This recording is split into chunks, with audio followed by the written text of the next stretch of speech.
अचानक dead body से आवाज आने लगी, देखा तो चेहरे पर पसीना था।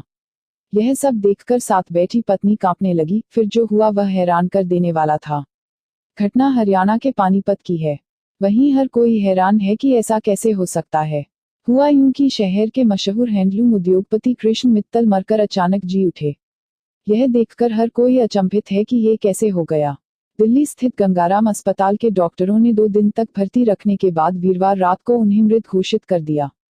डेथ सर्टिफिकेट देकर शव परिजनों को सौंप दिया गया। परिजनों ने उनकी मौत की सूचना घर पर दे दी तो अंतिम संस्कार की तैयारियां की जाने लगीं। घर जाने की तैयारियों के बीच शव से आवाज आने लगी और एक परिजन ने कृष्ण मित्तल के शरीर पर पसीने की कुछ बूंदें देखी। इसके बाद मित्तल को नजदीकी अस्पताल लेकर जाया गया तो डॉक्टर ने उन्हें जिंदा बताया और भर्ती कर लिया। अब मित्तल का इलाज चल रहा है।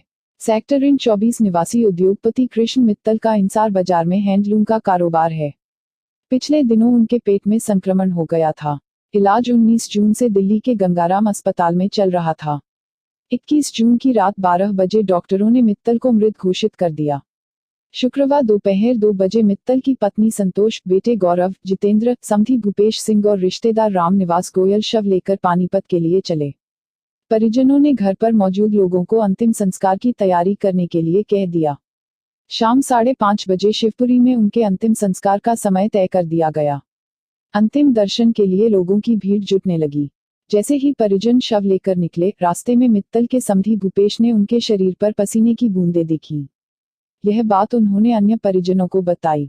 एम्बुलेंस चालक को बताया तो उसने मित्तल को एम्बुलेंस में मौजूद वेंटिलेटर पर लिटाया और शहर के मॉडल टाउन स्थित अस्पताल ले गया। अस्पताल में डॉक्टरों ने उनके जीवित होने की पुष्टि की।